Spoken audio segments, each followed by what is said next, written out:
Afternoon, everybody. Welcome to the podcast. One last ticket. Today we're joined with Michelle from Uprising, the tech guy with the tash, good old Gareth, and also John from Westwood. Westway. Oh, no, stop it. Restart. It's because Gareth is Westwood. Restart. Go with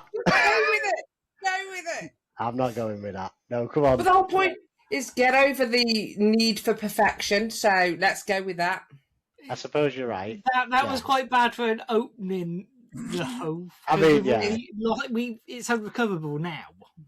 Yeah. It is not. We go with it. Need for imperfection, and it's episode 1. We're getting used to this thing, so let our mistakes play out to the world as we get better. That is we're very now true. at a minute. Yeah. And John, 5 seconds, John. I massively apologise. This is John from Westway IT. Oh, God. As you can see, this is kind of our little wind down that we have on a Friday, just to have a bit of a natter, a rant, see what's been good in the world, see what's been bad, and also just to focus on like some of the challenges that we all are facing on a regular basis. So, Michelle, I'm going to start with you just because you got left in my corner. How's the week been? What's your week? What's your win? How has the week been? Well, it has been an interesting week. More drama with the kitchen. Story for another day. It's been really, really good in terms of the ConnectWise Pitch It program. So I had a session last night and was listening to Rob. See, now you've set me off, Danny. Rob Ray from PAX 8. And he did a really, really, really good session. So, which is quite good because I've got to prepare all my pitch decks and everything else. So I've got to take that away and look at it. But the my challenges have pretty much been around, I don't know what it is this week, but I've been a bit discombobulated with getting things done. Like, I'm getting stuff done. So I think I was saying to Gareth yesterday, I've developed the next 3 lots of prototypes for Uprising, but I haven't done the activities I should have been doing, like marketing and sales. I found it way more fun to go and play developer than business owner. So that was my challenge of the week. So choosing what we like to do rather than what we have to do. Yes. Love it. John, over to you, my friend. Same question. Unfortunately, my week has gone totally off where it was expected. My Monday morning started with a site visit at 8 a.m. and it hasn't really got any better for the unexpected being thrown at me. We seem to have something new each day this week. So it's been a rather challenging week. And it means what I want to get done, I haven't been able to get done as well as I would have liked to have done. Is there a light at the end of the tunnel, though? Oh, well, one of them involves a windscreen that needs replacing, and that's a month out. Oh, really? The soonest they can actually come and do it. So, ask me the question in August. Right, we'll make a note of that. Gareth, over to you. Well, I've had a super awesome week, and I feel like I've been dead productive. I've done all of the right choosing. I know it's cats and dogs sleeping together, hell freezing over. So I kind of made the decision to give a job to my godson. So he's done some work experience for me previously, and was looking for some work over the summer. He'd been looking at a few bits and bobs, but nothing had kind of worked out for him. So I just said, "Look, come spend the week with me. Let's see how it goes, and we'll go from there." So so he's been with me for the week. I've been trying to be good and get him to do the things, so the technical things, because that's what he's supposed to be doing. Trying? I've been trying. So not doing then? Yeah, trying. And he has mostly been getting on with the stuff and then allowing me to get on with more of the business things. So that's worked really well. So I'm dead chuffed with that. Nice. Some good success. Okay. Over to me. My win is I've successfully broken someone's windshield. No, I'm only joking, John. I don't wanna rub it in too much. No, my win is I've been a guest on a webinar, MSP Wingman. That went out live yesterday, and that was great. Just to emphasize the difference and the power of having a marketing and a sales team in operation at the same time, and how that can make a difference in the full funnel. My biggest challenge is I'm falling victim to becoming a busy fool quite quickly. I think we're all in this bracket in the MSP space in general. We like to get stuck in. We probably do a little bit more than what we would necessarily need to do or is expected to do. We're always trying to go the extra mile. And I'm finding it a little bit harder to step back and enjoy the moment, but also figure out if this is like where not just I want to be, but is this right? And it can knock your confidence if you get a couple of little hurdles along the way.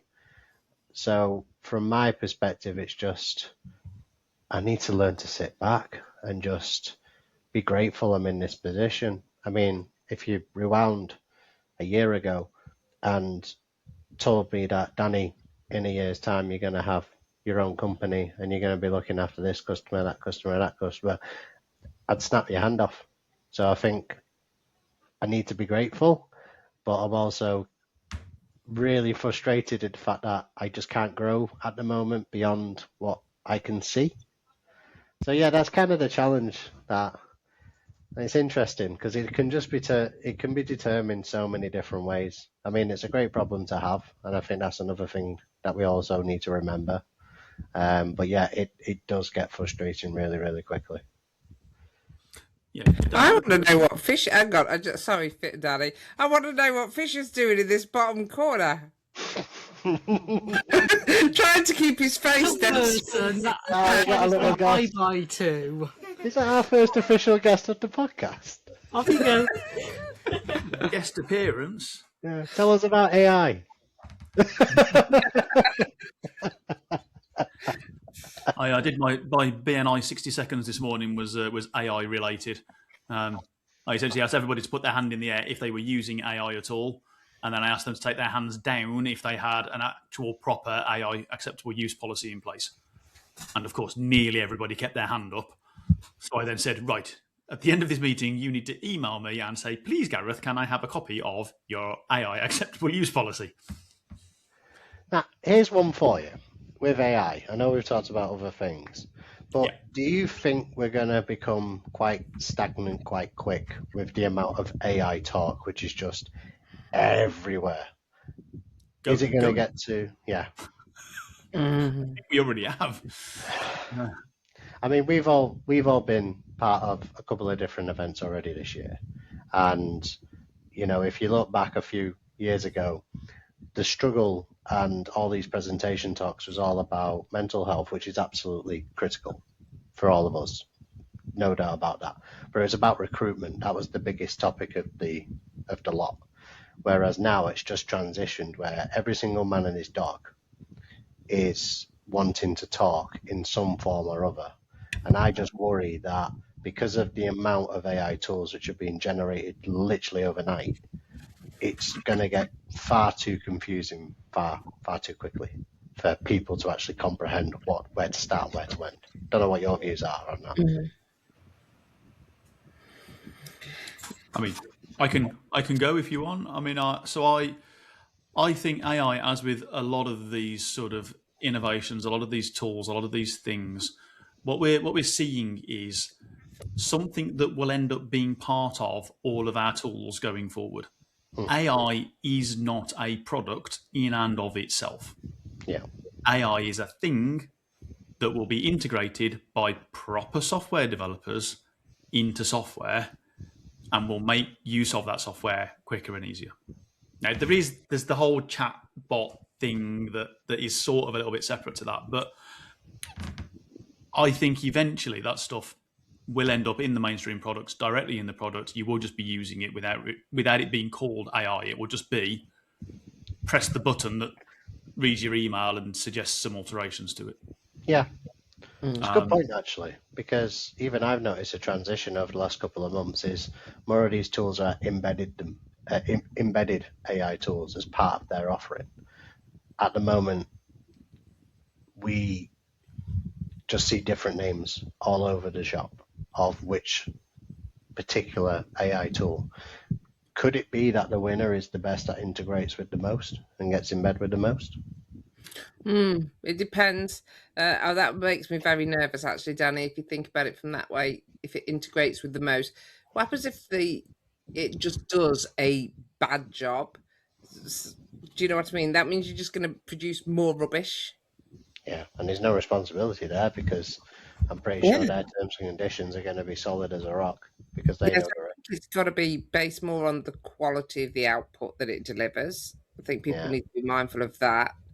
And just remember that it is a tool rather than a yeah, replacement, if that makes sense. It's just got to be a tool that we use to make us more productive. yeah, But at the same time, we can't expect it to be able to deliver absolutely everything. yeah. Still in the rush period. They're still trying to work out exactly how they're going to be charging for these things. You've got ones being used as loss leaders. Microsoft have just come out that co-work with Copilot has just come general release. But it's not going to be in the license. You need both your Copilot license and you need to buy credits for it. Yeah. So is that going to stick and put people off those more powerful tools? Or are we going to see them adjust the pricing again? We see Google put up all their workspace pricing because they bundled Gemini. It's still so uncertain quite how the landscape is going to end up once it actually gets that fully embedded and everyone knows what they're using. Yeah. And also as well, like they can get away with putting their prices up because ultimately they're not the ones telling customers it's going to be us lot. We're the ones who have to deliver the bad news, isn't it? To say, and you might have, and the problem is though now every single company is now on average putting their prices up by 10 to 14% per year. That we run the risk, if we're not careful, of having probably 7 or 8 price rises to customers just because of all these tools that we have to sign up to look after clients.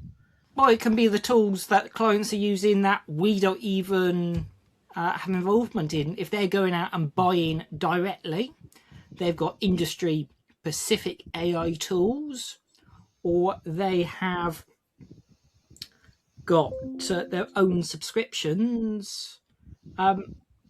That could be cutting their IT budget for other things. Yeah. Because they're investing there. Because that's where their industry says, you should go buy this.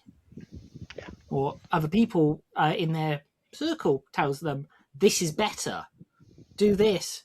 And so we can end up on that periphery of the modernization of their business, the productivity side. It's a good point. Really good point. I think it's also worth remembering. Obviously, we've been in the event circle and different expos, and there's certain industry leaders that we rely on for information. All of our customers are no different. They all have their own respective industries where there's going to be people in the know on that side as well. And if that argues with what we're trying to say, we've got one hell of an uphill battle if we're not careful. Yeah, it's a really interesting point, isn't it? We're sitting in the IT space, but obviously there are people within our industry who are very much subject matter experts in specific verticals, and we need to be making sure that the people that are the subject matter experts in those verticals are actually saying the right things, I guess. So, Yeah.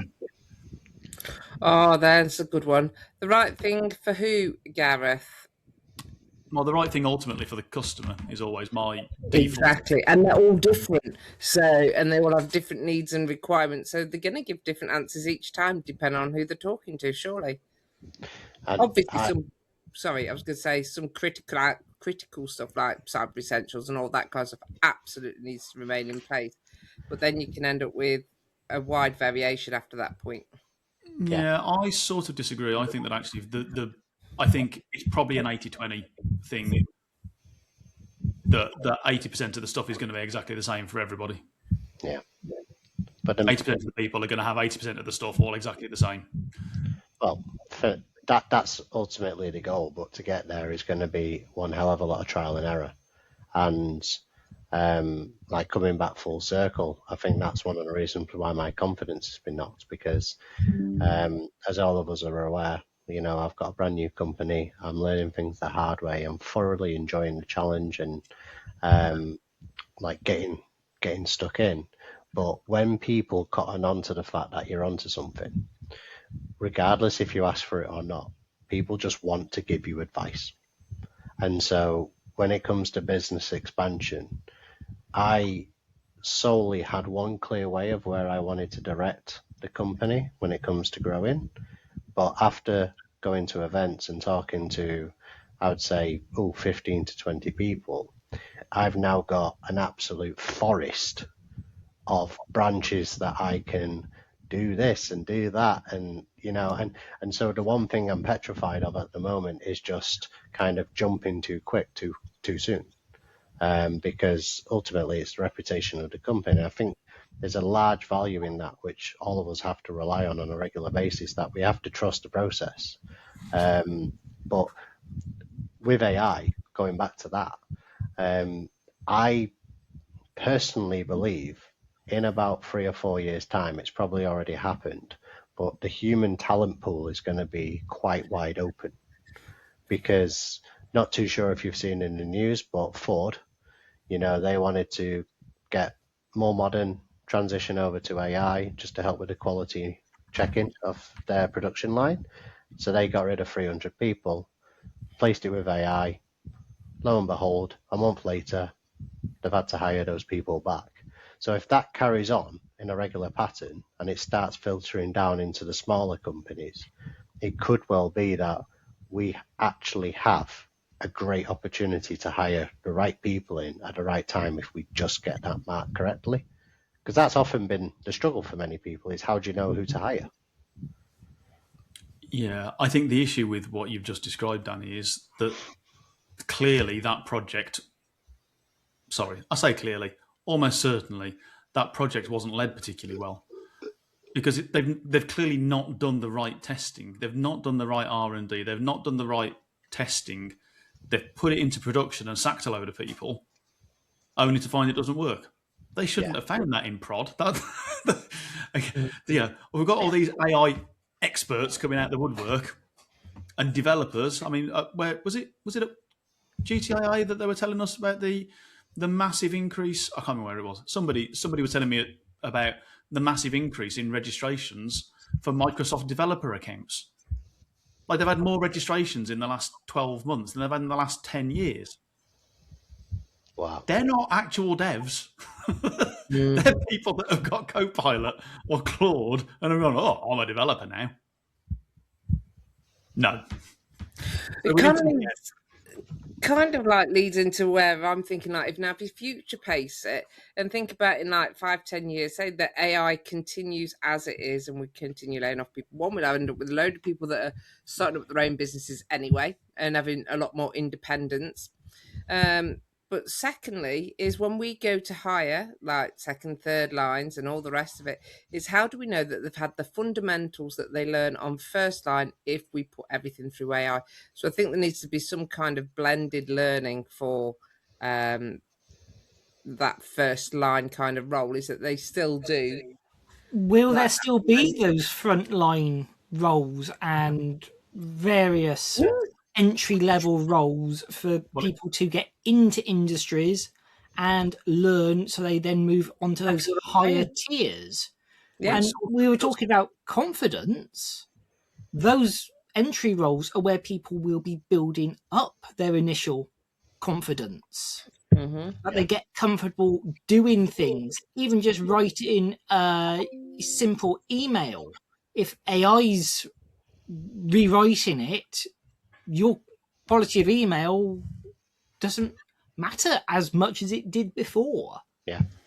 And there's less patience as well. You know, I think it's fair to say that we're all in the position that we are now is because we were allowed the opportunity to fail and fail again in the fact that you were going to learn something from it.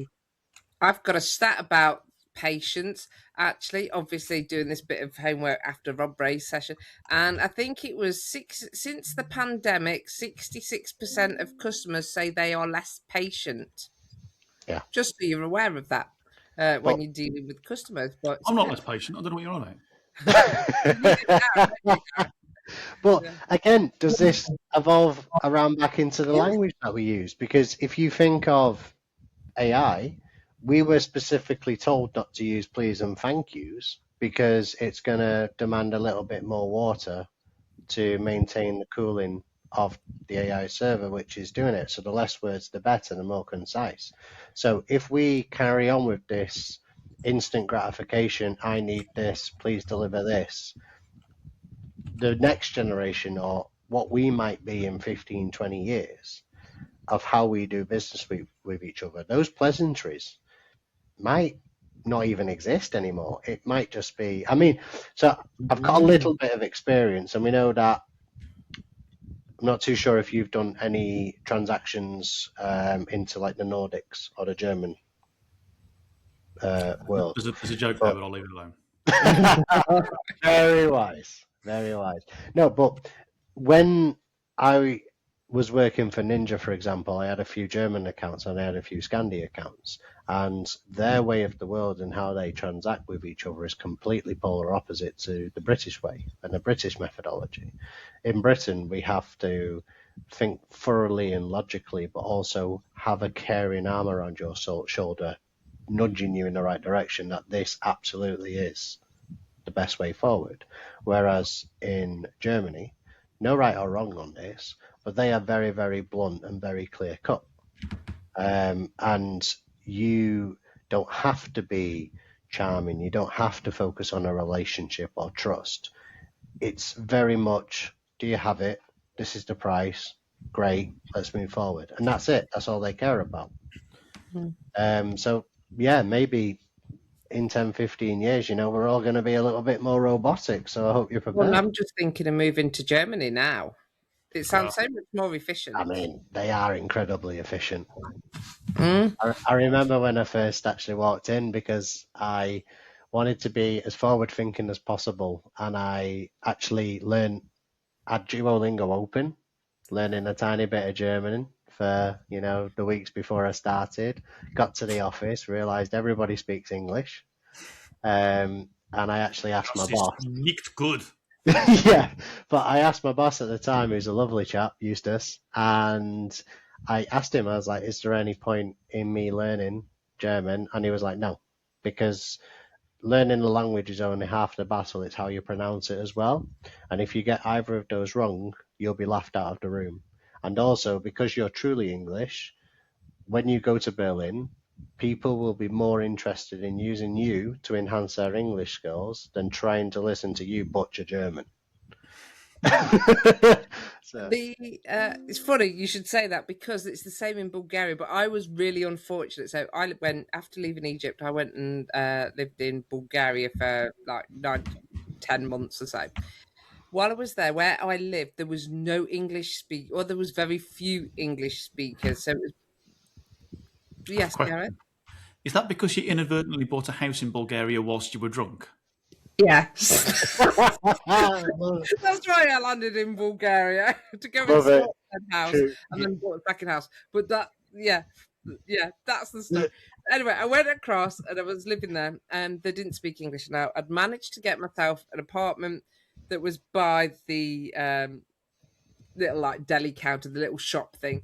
And because they couldn't speak English, you used to have to do like 4 slices of that and used to point to something in the deli counter. And she'd grab it and I'd go like, no. And she'd grab it. So I'd go like this and she'd grab it because this is yes and that's no. So that was really confusing.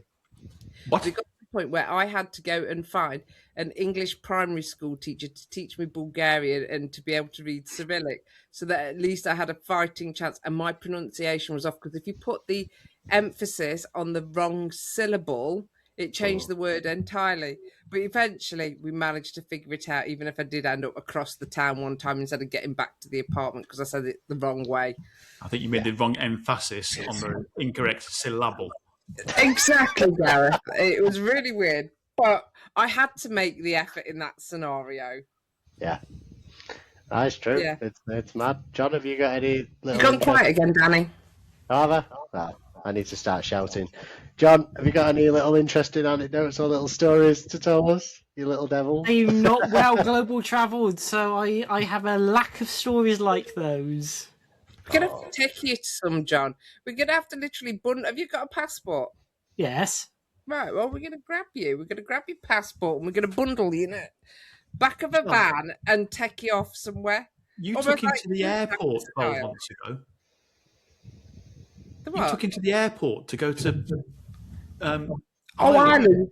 Yeah, well, I thought it might have been Northern Ireland and he just needed a drive. The extent of my global travel is Dublin and Eurostone to Amsterdam. That is it. I mean, you've picked two of the best places to go in Europe, to be fair. Both of them happen to be, I only saw the inside of a hotel and conference centre. Oh, you need to get out more, mate, and live a bit. Yeah. Especially with the cost of fuel so affordable these days. You could probably fly somewhere for the cost of a British train ticket right now. Oh, don't. Have I've a just week in put... the Maldives. Yeah, literally. So we went, obviously, to Manchester the other day. And my train travel, because of the times that I chose, my return was £8. And then during the Tech Tribe meeting, can you please take your phone on silent, please? There's a film about to start. It's me. I actually thought it was Gareth because I could see his hand doing this. Did you see my eyes going down? I was like, I can ignore that.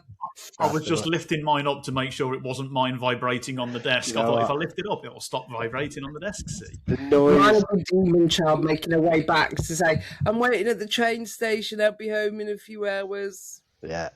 Do you know the noise of a vibrating phone now grinds on me so much? It's like one of the worst sounds in the world that you could ever do. But anyway, circling back. Yeah, so why is there no like average median? So train travel to Manchester, rough times, just outside of peak. Are you all right there, Michelle? I know, spray ball. It's getting warm in my office. I think it came to £8.90. Same distance, but to Wolverhampton, same time of the day, £85. I mean, I don't like the good thing is about Wolverhampton is you get to leave it at the end of the day. Yeah. But why the hell are we like? It's so hard to understand where the hell we stand. Like we are. Because everything is just so all over the place. Yeah, and then I booked tickets to go to Manchester this weekend, so I'm going on the train to Manchester tomorrow, and I've had a notification today to say that the train from Stone to Stoke is cancelled. Oh, done that a few times. Remember Tech Tribe? Got home at 1:30. Never mind. It was a domino effect. What was our Cancelled theme trains. for today, Danny? What's that? What was your theme that you want to talk about? I think we've It pretty wasn't much covered AI. a lot I of know it. that. Oh, it was just to do with the confidence. It is just purely when people give you a lot of advice, it doesn't necessarily mean it's accurate. It might be the best that they can give, but it doesn't mean it's what you should do. I have a beautiful bit of absolutely ridiculously ironic advice that I give to anybody that's about to have a child. Because if you've had a child, you will know absolutely everybody and their nan and their gran and their dog and their fish and their auntie's uncle's best mate will be able to tell you exactly what you should be doing with your child. My advice is, and you should take my advice because this is the best bit of advice, ignore all of the advice. Do what feels right. Yeah. So the only bit of advice you should take is to ignore the advice, but you shouldn't ignore that bit in like some sort of...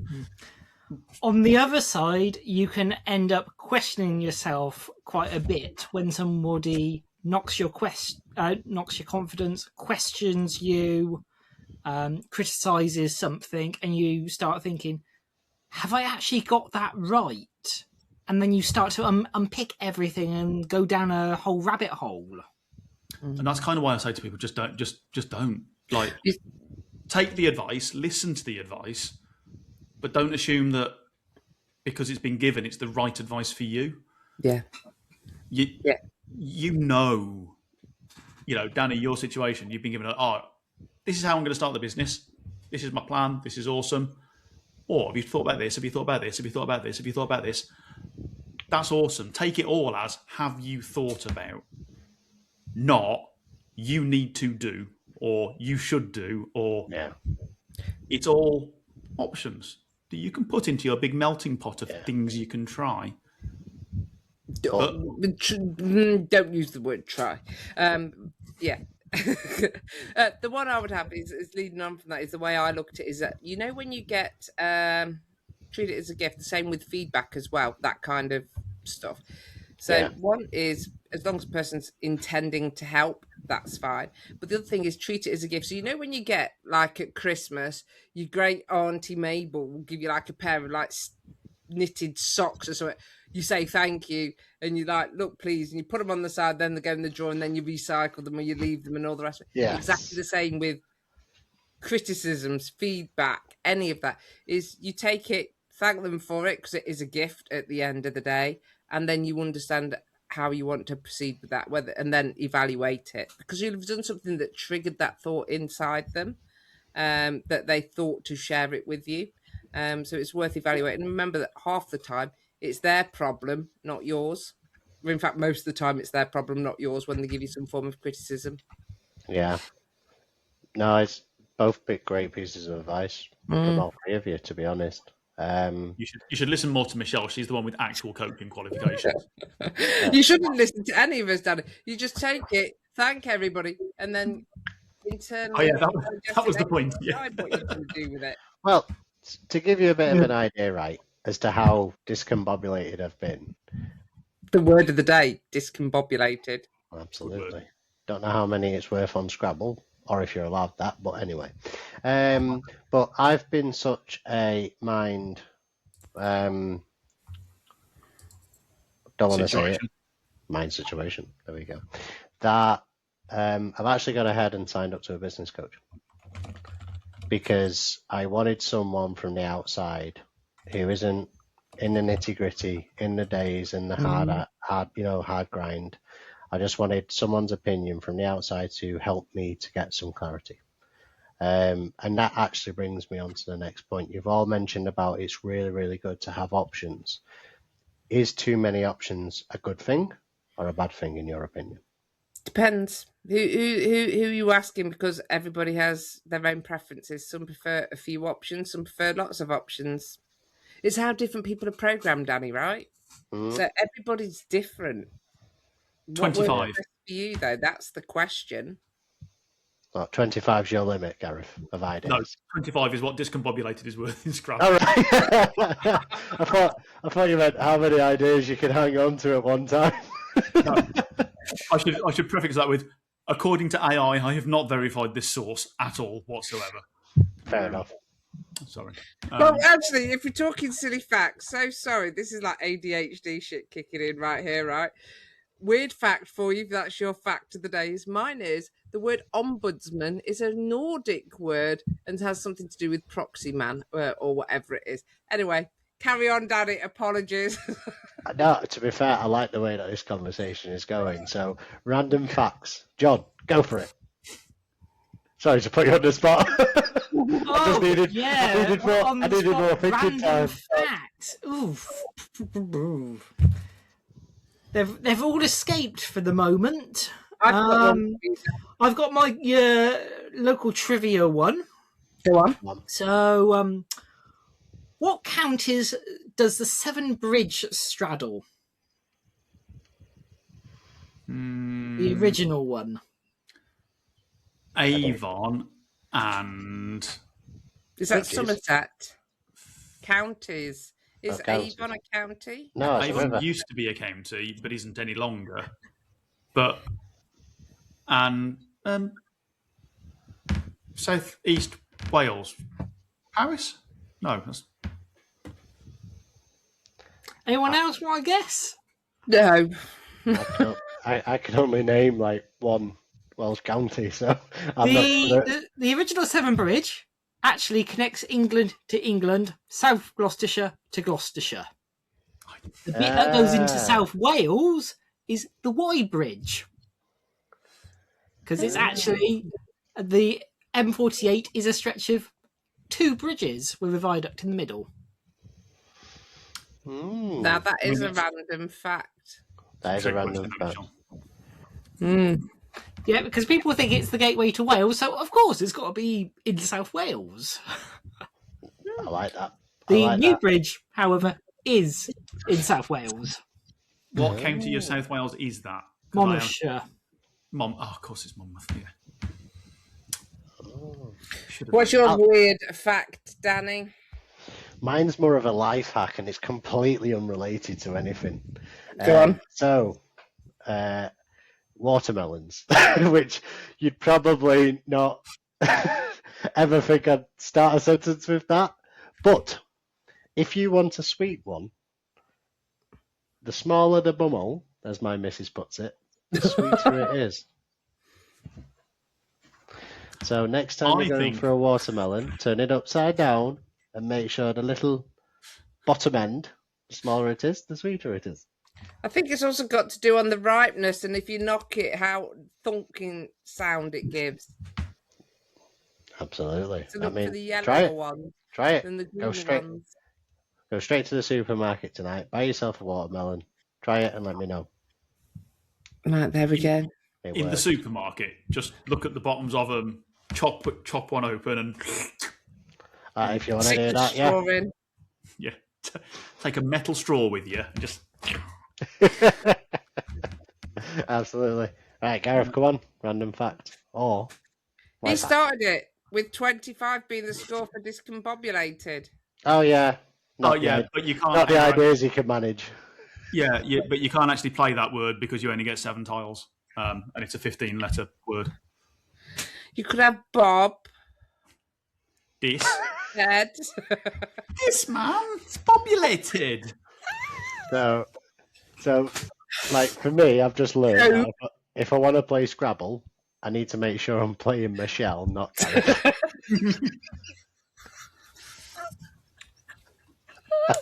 I mean, I like playing games. I don't like words, though, so you're probably pretty safe playing me at Scrabble, in fairness. I've not played Scrabble for years. Shall we call it to a close for episode 1? I think so. We've been summoned, guys. I think we're all done. The We're parent all has spoke. I need to go re-spray with the spray bottle.